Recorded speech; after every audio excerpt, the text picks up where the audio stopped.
Foster Care Nation, listen up. Yeah, listen up, guys. We got some news. We have a new little one in the house. You may or may not have heard her in some recordings. I don't know if any of her noise has come across yet. We only have a couple episodes in the can right now. But right now, Amanda and I are ridiculously busy. We have another little one staying with us, and she's got some medical issues that we're dealing with, and we don't mind doing it. We actually kind of love doing it. She's a bio sibling of one of our other kids. It's an amazing sort of thing, and we couldn't possibly say no to this one. However, it means a lot more time on our end. It means a lot of things we've got to get done, and quite frankly, either I'm getting lazy, I'm getting old, I'm getting slow, or I just need to take a break. So we're going to go with taking a break for a couple weeks, and we're going to play some of the older episodes that you guys may or may not have heard if you've been a fan for a long time. This first one we're going to play today is, I think, almost a year and a half old. And so we're going to pick out some of the better episodes that we've had, some things that we really enjoyed doing. And we're going to play a few weeks of that, and we'll be right back to our regularly scheduled stuff. So thanks a lot for giving us a little bit of grace, guys. Foster Care Nation, listen up. This is Foster Care and Unparalleled Journey. strength for the powerless, courage for the fearful, hope and healing for wounded hearts.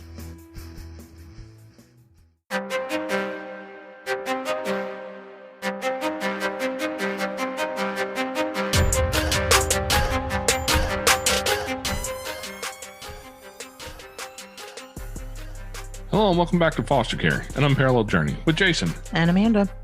Today we have Patty Waters with us.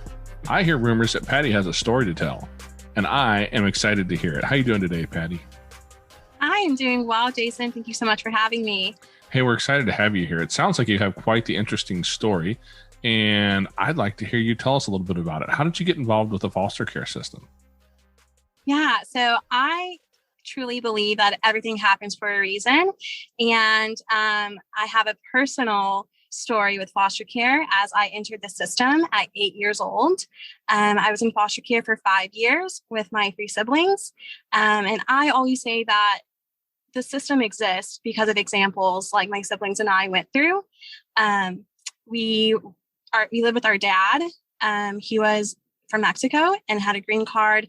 Unfortunately, because of abuse and his alcohol problems, we entered the system. And then we had the decision if we wanted to be adopted or not. Because as foster kids, we believed in hope and that one day we would be reunited, as that's what CPS told us they were founded upon, that they believe in the reunification of family. We always held on to that hope. Then he was deported back to Mexico after he took a plea deal. And we got a phone call. And the man on the other line said that our brother, that did not have a choice because he was not of age yet to say yes or no to being adopted, would be getting adopted. And my 2 sisters and I had to decide if we would say yes or no. And us saying yes meant that we may be separated. There's 4 of us, we were preteens, and there's already hard to place foster kids. And we realized that we were in this category. And then if we were to say no, our little brother, he was a year younger than me and the youngest, would be adopted by himself. So we took that leap of faith and we all said yes. And fortunately, there was a family who wanted to adopt all 4 of us. There's actually 3. And we were able to choose which family we wanted to get adopted by. And that family lived in Austin, Texas. And at the time, we were in a small West Texas town. And then we were adopted and we were able to pursue higher education. And this is something that I think is so remarkable, as I now have a dual master's in healthcare administration and my MBA. And I don't think that would have been possible without the support and love from my adoptive parents. All right. Well, totally off topic here, but you mentioned West Texas, so I have to ask, because I was stationed out there at one point in time. What part of West Texas were you from? We lived in San Angelo, and then we lived in Early, Texas, near Brownwood. Oh, wow. You're one of the few people who probably know where I was stationed at then, because I was in San Angelo. Wow. Yeah, I was in the Army. There's a little bit of Air Force Base out there, and I'll save all my opinions of West Texas, but it was awful dry and hot for my liking. Yes. Yeah. My sister attended Angelo State University, and that's where she met her husband, and he played on the football team for Angelo State. Oh, wow. Wow. It is a small world. It sure is. So what about your mom? Where was she at in the whole story? Yeah. So we were born in Florida. My parents divorced, and my mom actually went to a Native American reservation in Montana. And the last time I saw her, I was 5. And when CPS contacted her, she immediately signed away her rights. And so we were never in much contact other than a phone call here or there, like for Christmas or birthdays. But so she wasn't really in the picture. Okay. That's interesting. Yes. Because we've never dealt with any of the Native American stuff as far as it comes to foster care, but I know that there's a lot around that. Yes. And I know that my mom has a little bit of Native American, but she's American. She's white. She was born in Chicago, blonde hair, blue eyes. I know that she did have a significant other that I think was Crow. But other than that, I don't really know her relation. I know that when we were younger, we did go to powwows, and we spent a lot of time on the reservation with friends, like her friends. But that's really, I actually won the butterfly dance when I was really little. But then when we moved to Texas, we were no longer in that community. Oh, wow. What a interesting piece of culture to have gotten to experience at such a young age, though. Yes. That's really wild. So you said, you had a lot of abuse and stuff you were dealing with as a young kid. Was that something that started as early as you can remember, or was there a significant event that brought that on in your life? I just remember it was really like discipline, but my dad was a little bit further with that, where, I think he would just get carried away with it, but it would be, it would stem from like not doing chores or not cleaning the house. So that was the abuse that I faced. And then later it came out that there was some other type of abuse with my sisters. And then that's what ended him in court. And he took a plea deal and was eventually deported back to Mexico. And then in 2013 for spring break, my adoptive parents and I and my siblings with my uncle, his brother, we actually took a trip to Mexico and saw my dad again and my biological family in Mexico. And that was a beautiful trip just to see my adoptive parents and my biological dad like hug and converse and just, really be able to forgive and have that family time. Wow. Do you have any relationship with him now? I do not. We are friends on Facebook, so there's occasional messages back and forth. Thankfully, my parents have a lot of forgiveness, but I'm still working on that. Well, yeah, for sure. That's a big issue inside of pretty much all the adults that I know at some point or another. And you find out when you become a parent that you're going to be guilty of some of it somewhere along the line, but there's always things that we end up trying to learn to forgive our parents for. And it sounds like you guys had more than the average kid did to work through. How did you, well, I guess what age did you realize you needed to start working through that? And how did you start to work through it? Yes, I was probably about 19, 20, I think, when I entered college. And it was interesting. My siblings and I, each of us went through our own stages of when you start to realize trauma surface to the top. For me, it was in college, in my undergrad, being in my first relationship. I think relationships show you where you haven't healed or trauma that comes up. I didn't realize I had fear of abandonment and what that looked like and what that would mean in a relationship. So because I didn't want to be, abandoned in a relationship, control became such a thing for me. And so I realized the more controlling I was trying to be of the outcome was probably me being fearful that something good in my life was going to up and leave. And I started going to counseling on campus. I started talking with my siblings more because we never really talked about our feelings with each other. And then it was like, what is this? Because I was always very happy, and, I have great parents. I was adopted when I was 13. So I had an amazing high school years. But it was college, when I was alone, when I was in my first relationship, that I started seeing patterns that maybe stemmed from an inner child that hadn't been healed. So I started working through it with a therapist, practicing mindfulness, meditation, and realizing that I am the way that I am for a reason. And who am I right now? What can I accept of myself? And what parts of me do I want to improve? Wow. I know a lot of guys in their fourth or fifth decade who haven't got to that point in their life yet. So I'm just going to say kudos to you and your family or friends or whoever it was that helped lead you down that path at such a young age, because that's not something that most people find at a young age, especially not even in college. Most of the college folks I know, it's more party time. They're just doing stupid stuff like that. They're not out there working on themselves. And speaking of that, that's one of those things. One of the statistics about kids who run through the foster system, and I forget the exact numbers, but the number of kids who go through the foster system that end up with a degree is staggeringly low. Less than 3%.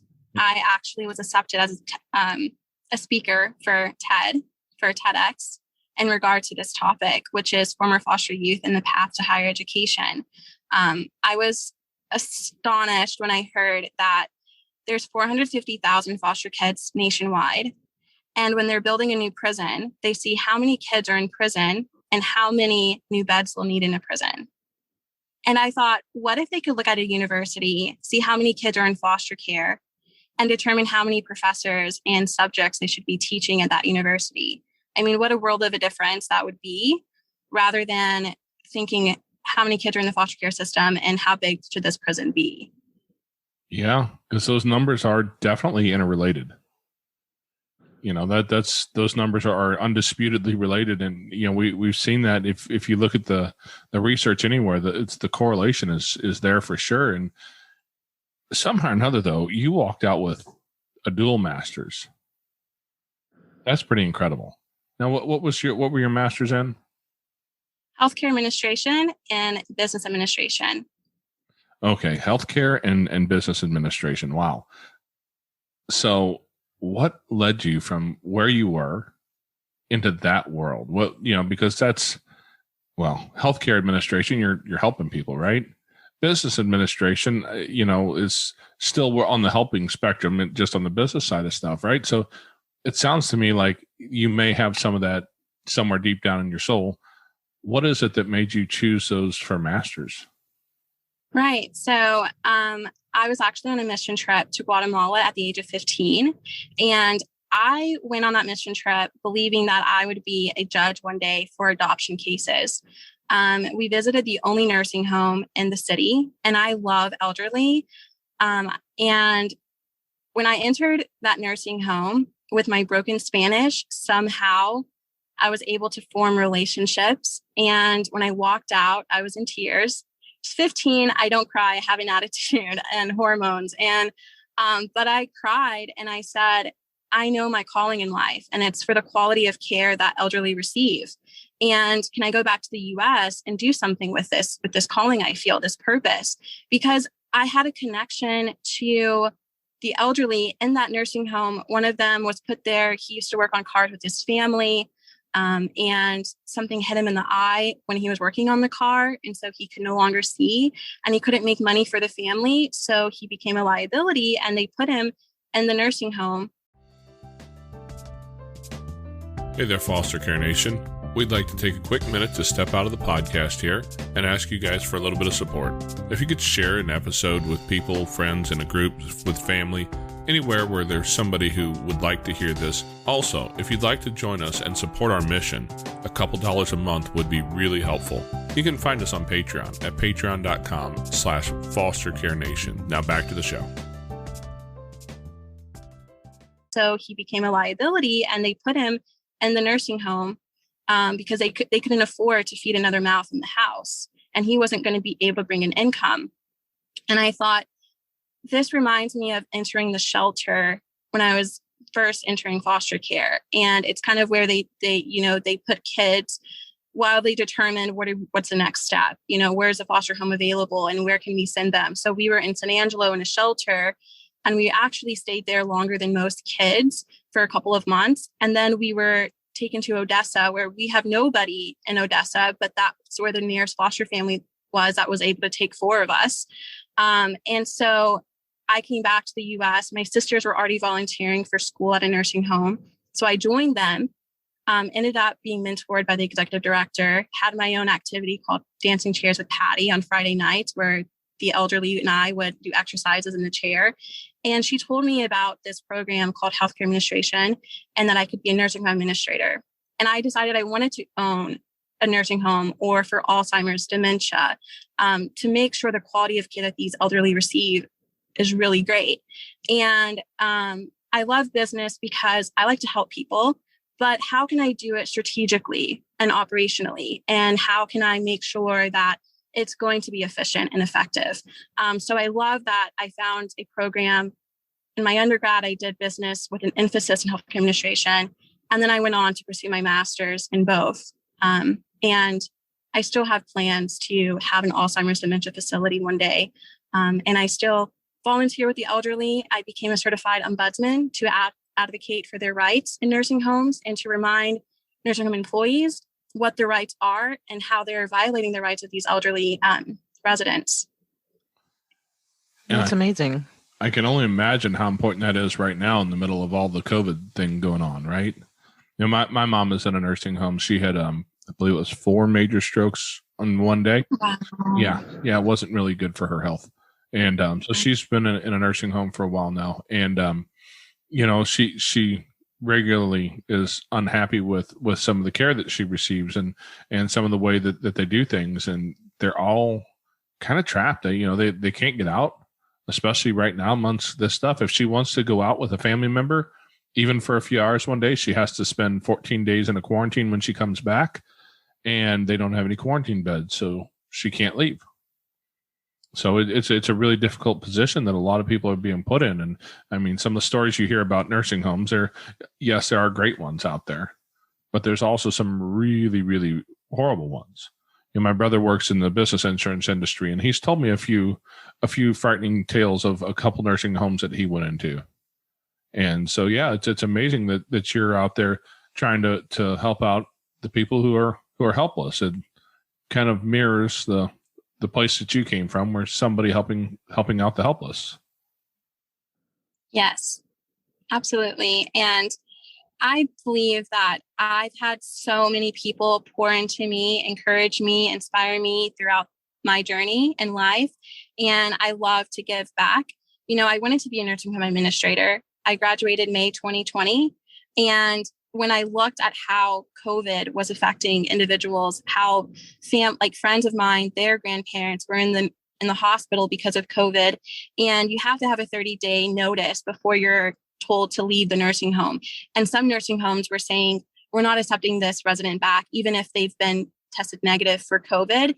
And that's actually illegal. Unfortunately, one of their grandparents ended up dying before she could leave the hospital. But the fact that the nursing home wasn't wanting to take that resident back made me feel, okay, how can I make a greater impact rather than just being a nursing home administrator for one nursing home? How can I help ensure there's quality of care for many nursing homes or for many elderly? So now I've explored, do I want to go to med school and be a geriatrician?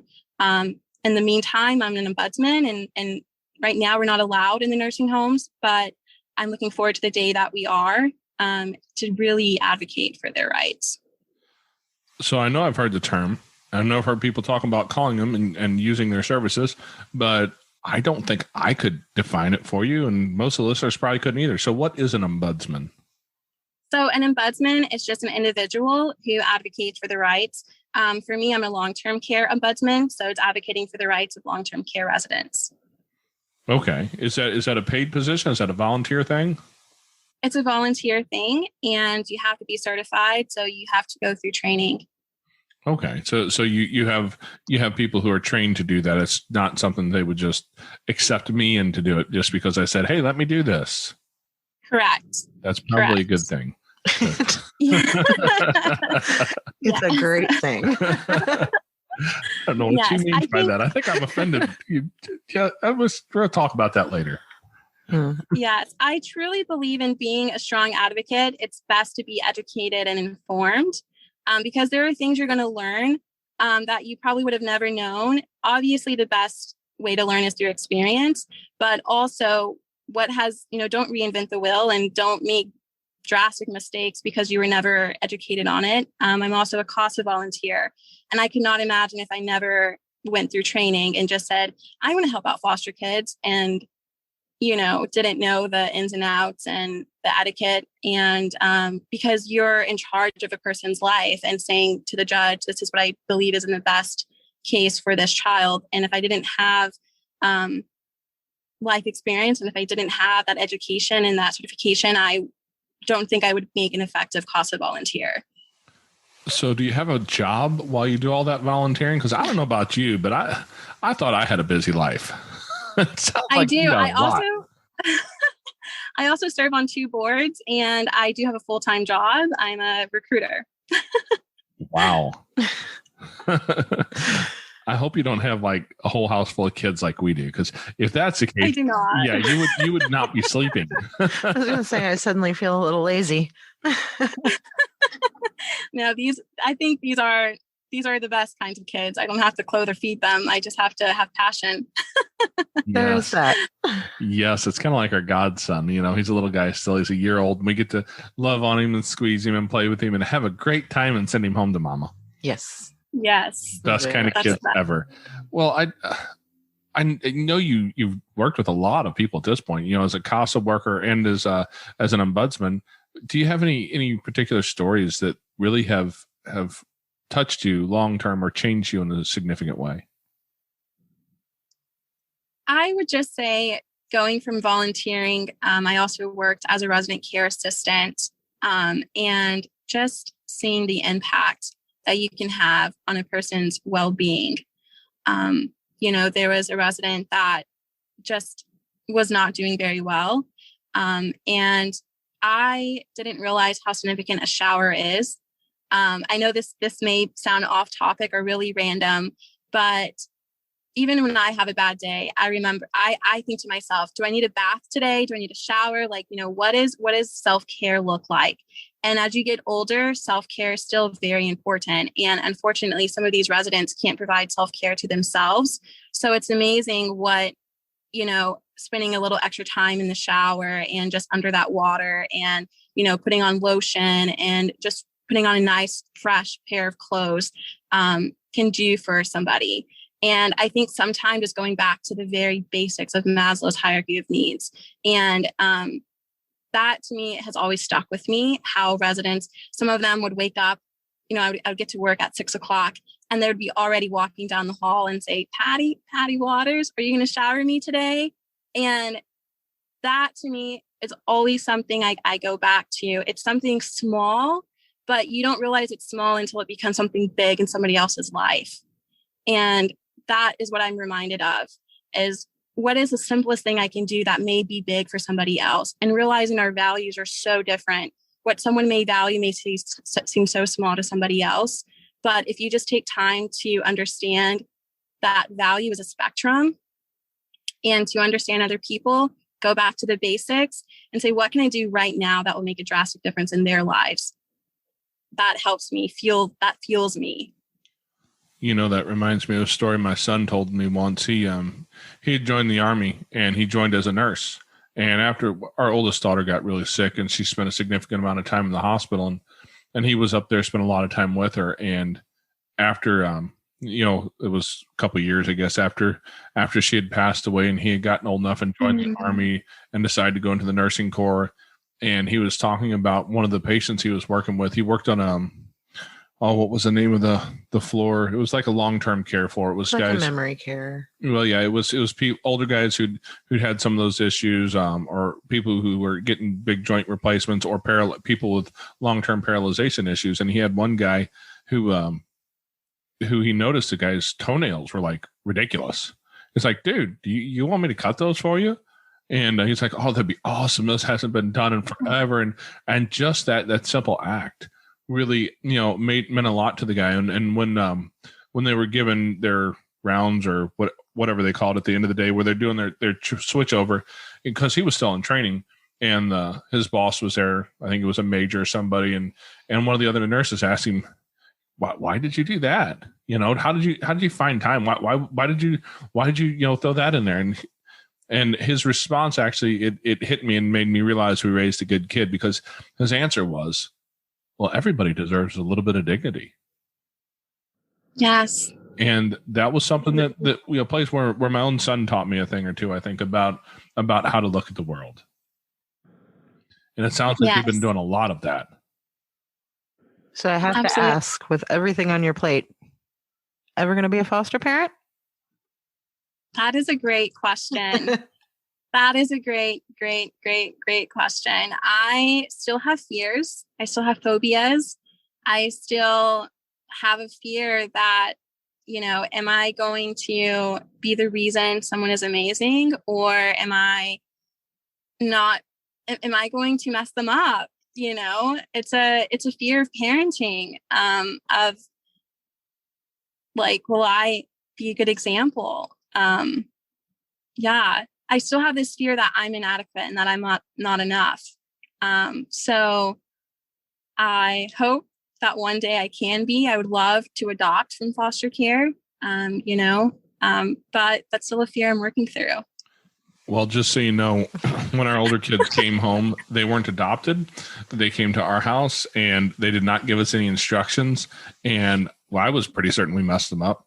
And that one of those was that son I was telling you about, who was taking care of people in the hospital. So as much as I'm sure we messed him up in certain ways, he still turned out pretty good. So that's reassuring. I wouldn't worry too much about messing him up. We're all going to make mistakes. Everybody does. Yes, that is 100% true. And that's one of those things I had to learn to get over becoming a parent, because Amanda was raised in a family where, because of she experienced a lot of traumas as a young child, and she wanted to be the motherly figure as she got older. She wanted to be the old lady in the shoe who had so many children she didn't know what to do. I'm questioning that now. Now that you've been successful at it, the seams of the shoes might be bursting. but that's who she wanted to be. I never really had a thought either way as a young man, and this is one of those things I think a lot of young ladies don't realize. Young men, we typically haven't got to that point of thinking about it yet, and I was handed kids, and I'm like, oh, now what do we do? I had no clue what I was doing. We were young parents. Yeah. How old were we? Well, I remember a long time ago. I remember this. I know that then when Amanda was pregnant with our second son, she turned 21 while she was pregnant. So yeah, there was Arissa, and then CJ, and then Austin was in the oven when she turned 21. So we were really young parents. Wow. Yeah. Yes, I'm 25, and I cannot imagine. Well, I got pregnant the first time at 17. So we've got years of experience of screwing up. And I'm not going to say how old I am now. That was many years ago. I'll say how old I am. I'm 43, and I have a 5-year-old. Well, he's about to turn 6. You're older than me, though. So that tells you just how many years of parenting we'll get. And even today, after more than 20 years of parenting, we'll just call it that, we still make all those mistakes. That makes me feel good. and the kids will hate you for every mistake that they perceive, which is way more than you'll think you made. But down the road, they understand. They realize that we're humans the same way that we realize that our parents are humans. Yes. I recently had that realization with my adoptive dad, or I just call dad. There's a time where he said, Patty, put me off this pedestal that you have me on. Like I'm only human. And in my mind, I was like, no, you're super dad. You're supposed to be super dad, always super dad. And recently I realized I put high expectations on him, and, he was going to fulfill those expectations I put on him. But now I realize we're all human, and he's human. And I love that about him, where he can be honest and let me know when I'm pushing him a little bit too hard, and, Yeah. I think it was one of the places where I learned to forgive my parents for some things that I perceived as being, hurtful in my own childhood, where I finally realized that they were just, my parents were young parents doing the best that they could do with what they had. And that's kind of where we all start. And somewhere along the lines, we learn to forgive the people in our past. But that's, and it's more challenging when you have a traumatic past, though. Yes. Yes. I don't know what your relationship with your mom looks like now, if there's any at all, or if that's something that you're interested in pursuing, or is that a part of your life, or are you just moving forward trying to go out and like fix the world? Because it sounds like you're at least doing that part. Hey there, Foster Care Nation. If you'd like to find yourself in a group with like-minded people, head over to Facebook, and you can find us at facebook.com/groups/fostercareuj. We've got a group over there where we talk about foster care, we talk about adoption, and we talk about all the things related. If your podcast player allows it, you can also reach down and hit that subscribe button so you get notified every week when we put up uploads. Every Tuesday, a new episode comes out. We'd love to see you next week. Now back to the show. My sisters have been so supportive and encouraging and loving towards me, and encouraging me to realize that my mom is a human just like everybody else, and that as we go through life, we have our own dilemmas and traumas and problems, and we're doing the best that we can with what we've been given or what we've known. And I'm working towards forgiveness. Like I said, I'm very harsh, and I think that's why I'm scared to be a foster parent, or scared to even be a parent, because kids, we are very harsh critics. And that is something that I do see pursuing soon. Right now, it's still the phone calls. It's the Christmas phone calls. I'll probably talk to her on my birthday next Wednesday. But yes, that's still something that I think I'll pursue in the near future. But I definitely have a mother wound. It's something that I pray about. I'm religious, and I'm a Christian, non-denominational. And that's just still kind of a sore spot in my heart, just because of my last memory of her. To me was like very hard. And it isn't until years later you put pieces together, you find out more information. And sometimes that information can be more damaging than the actual event.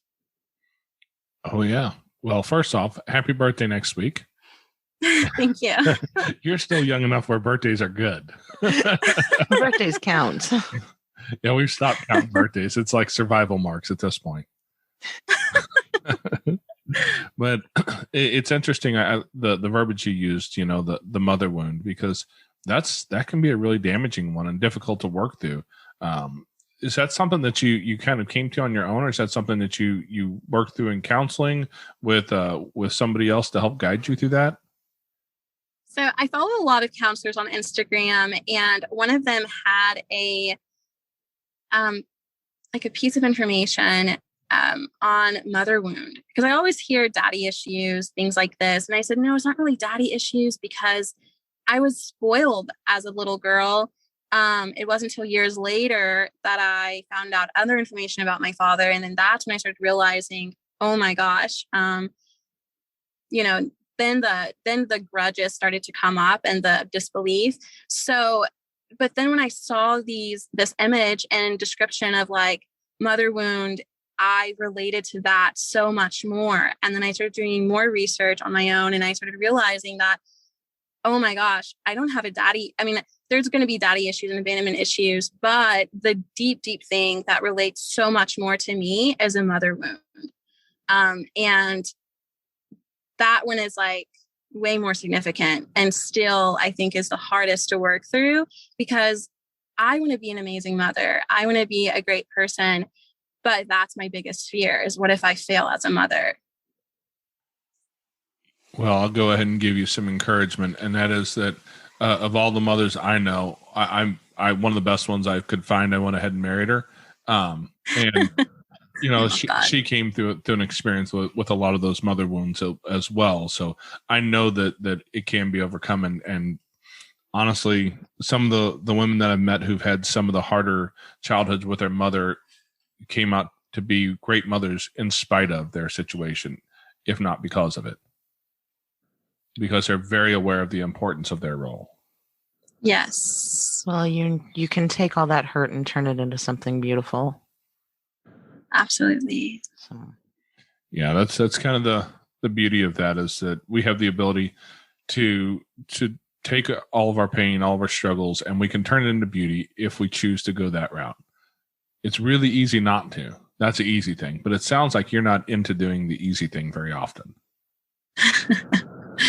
Very true. So where did that drive come from in you? Because it's apparent to me that you don't like to necessarily take the easy route, that you're shooting for something, you're moving towards something, you're trying to make the world a better place, you're doing the hard things.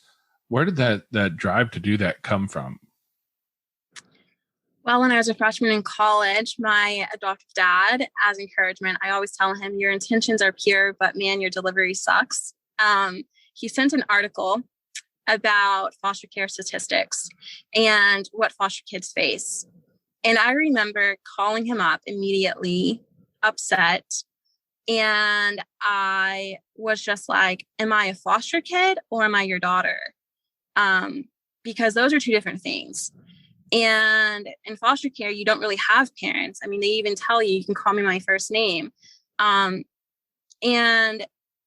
I thought, is this what the world sees of me when they hear that I was in foster care? Do they see that, I'm 97% likely to be homeless and I'm likely to end up pregnant like as a teen? And, I'm only 18. I still have another year. What happens if I'm pregnant at 19? And it's like, that made me feel like I don't want to be a statistic. And I became addicted to being the exception to the rule. And I had this innate drive that continued on, that has allowed me to blossom and be who I am. And like I said, I had amazing friends, amazing relationship. My first relationship, he was just so encouraging. And when I didn't believe in myself, he reminded me, like, I am great, I'm amazing, and I am who God says I am, not what the world says, not who I say, like my inner voice says, or that hurt little girl. And yes, that's really where the I'm not going to be these statistics, that this is crazy. I can't believe that this is almost sick. It's almost as if to get the statistics, you have to know these individuals, you have to see this in real life. And if these are the statistics, who is helping this, or do they just love seeing these horrible statistics about these foster kids, but who's helping overcome these statistics? I mean, I think that there should be a drive to lower these statistics. I think we almost we're in a world of like, we love to see these high statistics for these on these awful events in people's lives. And being in foster care is a circumstance, not an identity. So I don't identify as a foster youth. I, say I was in the foster care system because it's a circumstance that happened in my life, but it's not who I am. And that to me is what drives me, is how can I lower this number? And can we be in a world that's obsessed with like, only 3% of foster kids end up in homeless or something rather than 97%. It's like, we love these grotesque numbers. Yeah, that's, I think, part of social media culture. It's being the person to have that eye-grabbing thing makes people pay attention to us, and we feel good because we got enough likes on a post instead of going out and doing something to fix it. It's that dopamine hit we get from the hearts on the Instagram picture or the thumbs up on your Facebook, and that gives us all the dopamine we need. We don't need to go out and actually do anything about it, right? And that's the culture that we tend to live in. That's something that we've been trying to talk about on here, because I think that's our ability to really change that in the world is for us to go out and do something about it. And it sounds like you're going out and killing it as well, because that's an amazing drive. You've mentioned your spirituality a couple times here. Where did that come from? Was that something that you grew up with as a little girl, or was that something that you found in your adoptive family or later than that? It was something that has always been a part of me since I was really little. Even with my biological mom, she would take us to church. That's where we would be fed sometimes because we wouldn't have food anywhere else. In the beginning, religion was scary to me because I remember they would speak voices over her and she would be shaking and fall to the ground, and they would put a blanket over her. And then when we lived with our father, he loved Joel Osteen and would listen to him. And then we would also get books delivered to us in the mail. We would have like little kid books about religion, and I loved reading those. So I always felt like I had a relationship with God. And then fortunately, all of our foster families, they were already attending church. And so it was perfect because we enjoyed going to church.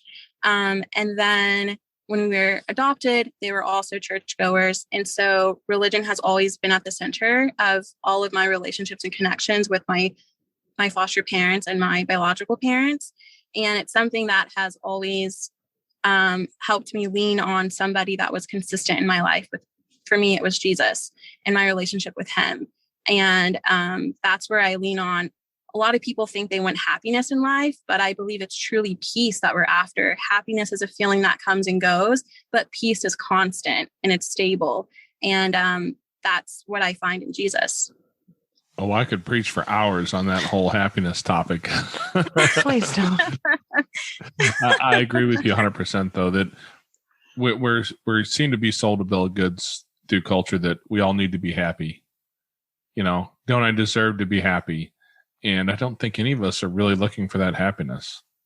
We're looking for connection. We're looking to be content. We're looking to have some significance in this life and be worthwhile.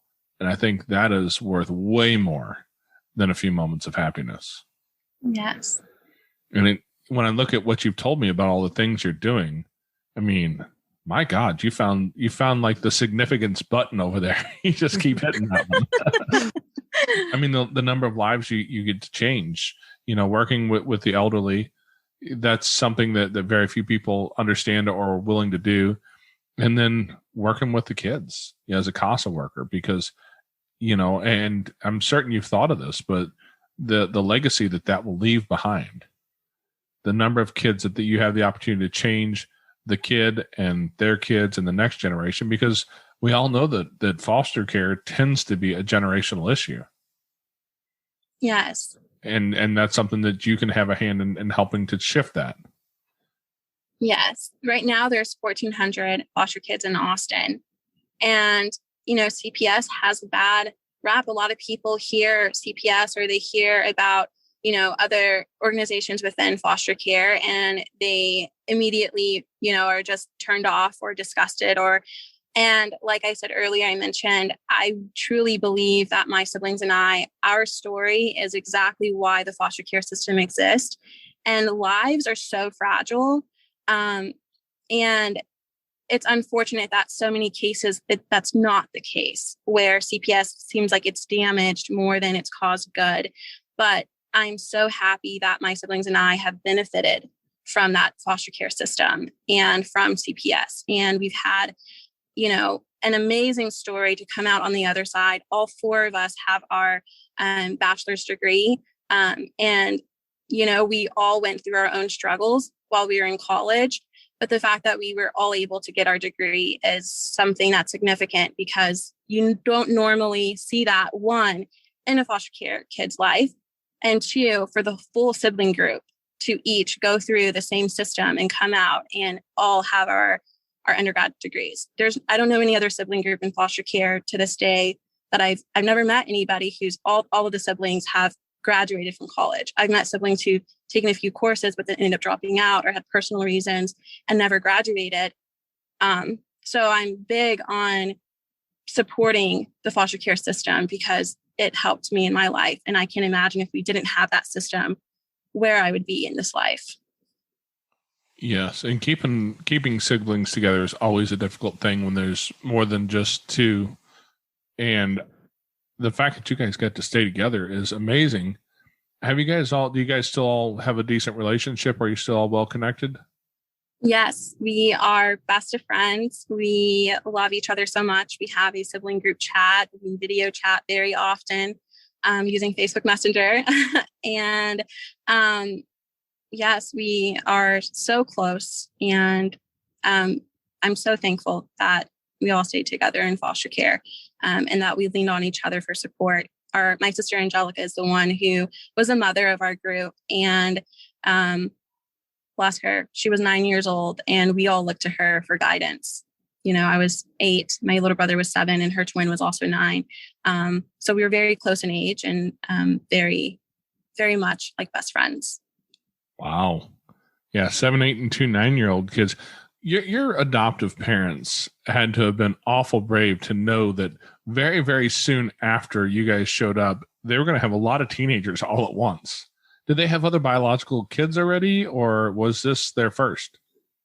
They had one biological daughter. She was a senior in high school and was going off to college in the fall.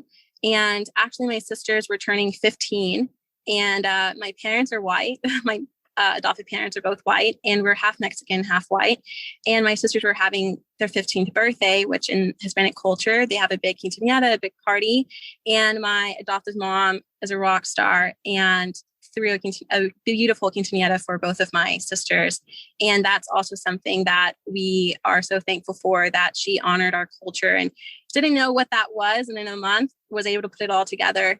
And our biological grandma was able to come to the U.S. for the first time, and she was able to attend that quinceañera before she passed a few years later. So, wow, that's really neat. Yes, and it's so important to preserve children's cultures. Yes, especially when they feel like their world's spinning out of control and they have nothing else to hold on to. So that's really neat. Not a lot of people are very conscious of that. Yes, absolutely. Another thing, our caseworker asked us, what do we want in parents? I said, one that had Spanish, science. We very much wanted our Hispanic culture. So we said, preferably we would love to have a Mexican family. They were the only white family that didn't have any Hispanic at all. And we took a leap of faith and chose them because that was a huge decision. We don't want to lose that culture, that side of us. We relate to that so much. We were able to still see our Tío Benny, which is our dad's brother, our uncle, and the fact that they were able to honor that. And my mom makes amazing Taco Tuesday, and they are so wonderful. And even when they went to say, we want these kids, the employee said, oh, you may not be chosen because these kids only want a Mexican family. And my dad said, these are our kids. We still want to submit and say yes to proceed with this process. And I'm so thankful that they did, because they were chosen by us, and they, it was a mutual decision. And that's what makes it even more special. Wow, that's amazing. Yeah. We don't necessarily have Taco Tuesdays, but we have tacos a lot. And we're going to have to come to your house and figure out how to do it right. Yes. As long as you're not in West Texas still, because that's one place I don't want to go back to. One of these days you're going to have to get over that. No, I'm not. It was 130 degrees for 3 weeks straight. I was miserable. I don't know how people lived there. I was amazed by the fact that there was people who lived in that town.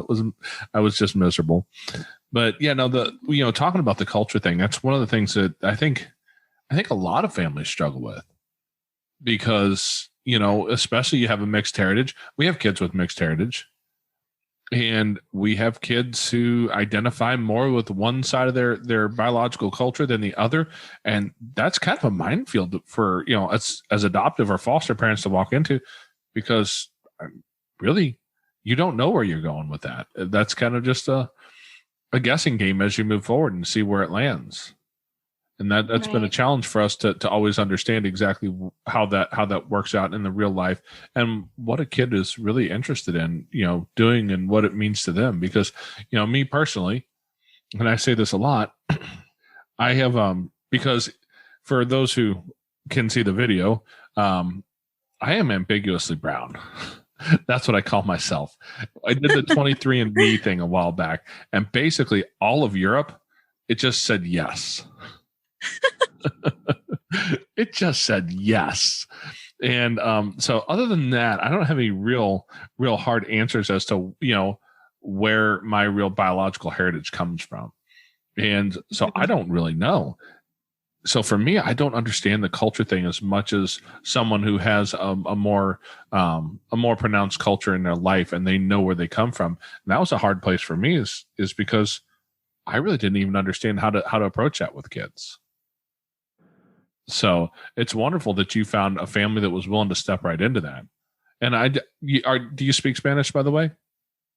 I do not. I understand it more. I can have conversations in Spanish, but I'm not fluent in Spanish. I have a friend of mine whose mom was half Mexican, I believe, and I learned enough Spanish from him that I have a very short conversation, and it's going to be a fist fight if I speak the stuff he taught me. So I stay away from it.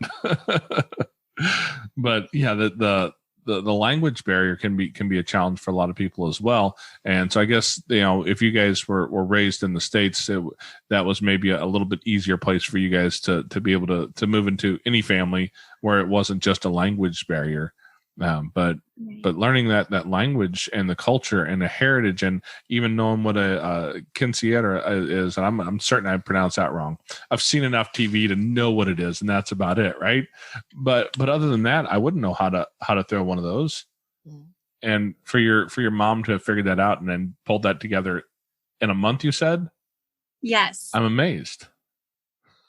Because as I understand, that's not like a slumber party, right? That's not a quick throw together slumber party. No. I mean, it usually takes about 6 months to a year to plan in advance. And there's twins, so there's two. And so I remember being at the dress shop, and my sisters picked out their dresses, and the employee said, "Okay, like, when is this?" And my mom said, "Next month." And they're like, "Next month? Like, you have to do this like 6 months in advance." But we got it together. That's just amazing.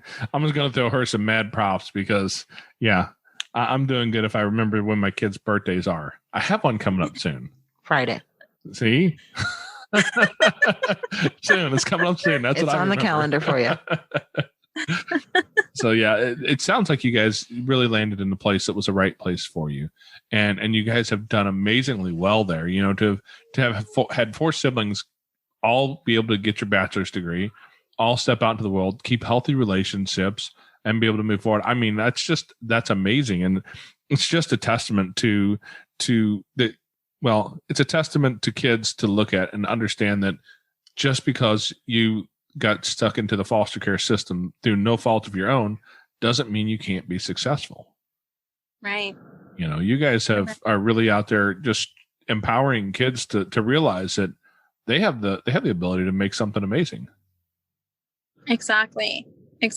And, for me, my dad has no idea, like, how, like, he was like, I'll support your dream, your vision for elderly and nursing homes or whatever this talk is. He's like, I'm in the boat business. I don't know how to help you. But he taught me how to network and, how to talk slower so people can understand me. And then I found the mentors in my life that, did it before me. And I was able to gain confidence and say, how did you get there? And I would love to get there too. And people who are willing to pour into others. And so that's what I thrive for. And I love surrounding myself with other people who do the same thing. Like I said, so much has been given to me by others, and I want to pass it on. I know you mentioned the TEDx talk. Have you done that yet? It was canceled because of COVID. But I truly believe that opportunities will come and go, and everything happens for a reason.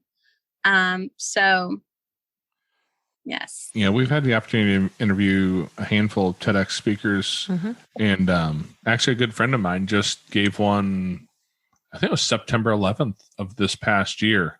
They were doing I think they did a remote sort of a deal. I don't really know how they did it, but yeah, it's an amazing opportunity to speak to a big audience of people about things that need to be heard. And I think that's what's beautiful about the TEDx talks, the TED Talks in general, is that there are stories that people need to hear, and things that we need to know about what you can do to change the world. And so I love the fact that you're stepping into that place in your life. And I'm certain you're right. You'll find that next opportunity to go do that. Yes. And I totally believe in, I think we hear a lot of sad stories, and that's why I like to share my story, because it's a story of happiness and encourage other people to want to hear other happy stories. And so how do you hear those things? You encourage and empower other people to stand up and instill other people to believe in themselves and to believe in their dreams and to go after it. And that's how we gain more happy stories and not sad, negative stories. I hear a lot of, complaints of, oh my gosh, another sad story. And it's like, well, how are you going to make a positive impact? How are you going to change the narrative? And let's do that. So if you were talking to, another person about your age who had this sad story about having grown up through some sort of abuse or abandonment, who had that story behind them, and they went through the foster care system and they're struggling with staying out of the homeless shelters, and they're struggling with trying to figure out how to keep themselves out of prison, what advice would you give them to make their tomorrow a better place? I would ask them, when you were little, what did you think about that your life would be when you would get older, when you would be an adult? At what age did you believe you could not make that happen? And who told you that you couldn't make that happen? Who led you to believe this? And then, it's take it day by day, because this may be inappropriate to say, but if you have 1 foot in yesterday and you have 1 foot in tomorrow, you're peeing on today. And that's what I would say is, what age were you? Like, what did you think your life was going to be like? What did you want it to look like? And what age did you start to believe that couldn't be possible? And who made you believe that? Did someone tell you, you're never going to amount to anything, you're always going to be this way? And what do they mean by that? You're always going to be this way, or you're never going to amount to anything. What were you going to amount to before they even said that to you? And then live it day by day. I think that's great advice, because I think even without the trauma in your history somewhere, we've all had somebody who stepped on a dream, and we forget that when we were 7, 8, 9, 10 years old, that we probably let somebody step on our dreams, and we didn't have the wherewithal at that age to say, no, forget you. I'm going to go do amazing things in my life. And we gave up on a lot of that stuff. So yeah. That's great advice. I love that. Yeah. And if you have a speaker, to me, podcast, to me, looking at, Jay Shetty is someone I love watching his videos. I have a dear friend of mine who, when he was really little, he was hit by his mom. And right at the second before he was going to wail, because, he was young, he was taking that deep breath before letting out a big cry. But right before he could get to the cry, his mom grabbed him and in Spanish told him, "Don't you dare cry. Men don't cry." And in that moment, he all the tears and everything went back inside, and he couldn't cry. He went to a conference many years later for self-improvement. And in that moment, he was just in tears, and he felt like he was a new person in a new body. And he actually skipped to the bathroom. And so that's what I think about is, when you were really young, who grabbed you and told you, don't you cry, or don't you dream, or don't you, whatever it is, because you were going to do it. But who stopped you? And sometimes it's ourselves, because we know how to keep ourselves safe in chaos, but we don't know how to keep ourselves safe when the environment is safe. Yeah. I can't argue with a word of that. It's we have that whole part of the brain, that amygdala, that keeps us fighting for life when we think we're going to die. But in those moments where you're supposed to be safe, who is nurturing us along the way? I think that goes back to that whole story about learning to be a good mom and understanding that's probably about 90% of it. Yeah. Yeah, well, I want to thank you for telling your story on here today. You've got an amazing story of coming out of something that's really difficult, really hard, a place where most people would say you have every reason to have problems, to be, struggle with addiction, struggle with relationships, struggle with a career. You've got every excuse for that. As it turns out, you just decided not to stand on those excuses and to go change the world. And you're only, was it 25? Correct. You got a long ways to go yet. You've got a long ways to go, and that shift in your life starting so young, I can only imagine about what that's going to look like 20 years from now, 40 years from now. That's going to make a difference in this world. Thank you. So yeah, I can say no more good about it than I can come up with off the top of my head here. I'm just blown away by how young you are and the way that you have chosen to reframe this. It sounds like some really good people have helped mold your perspective into a really healthy place so that you can go out and change the world for a lifetime. And that's amazing. Thank you so much. Yeah, I'm pretty sure in the near future we'll hear Patty Waters' name somewhere again. Yeah, I do have a little bit of an addiction to listen to TED Talks, so I'll be listening. Yes, fingers crossed. Thank you so much, Jason and Amanda. And thank you, Amanda. I always say everything happens for a reason. I know this podcast is for foster care and my story, but honestly, I'm holding back tears. I'm great at that.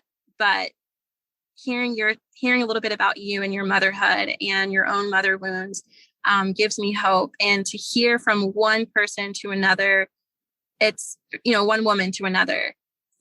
You've done more for me today than I've been able to do for myself the past 25 years, Oh, thank you. That really means a lot. That means a lot to me too. And I'm always open for a good chat. I have lots of mother wounds and I have lots of stories. I have lots of wisdom sometimes and I have a lot of tears sometimes, but I'm more than happy to chat at any point. Thank you so much. I'll take you up on that. Awesome. Okay, Foster Care Nation, thank you for listening to Patty's story. Now take her knowledge and wisdom to heart so you can create love and healing in your family and community. Be sure to come back next week. We have new episodes every Tuesday. If you'd like to share your story as a guest, you can reach us at fostercare@gmail.com. You can connect with other like-minded people on Facebook at facebook.com/groups/fostercareuj. And don't forget, we have a Patreon where you can support our mission for as little as $5 a month. It's at patreon.com/fostercarenation. The links to everything are in the show notes on your podcast player or at fostercarenation.com. And as always, you are so super awesome. I think you guys are cool. Yeah.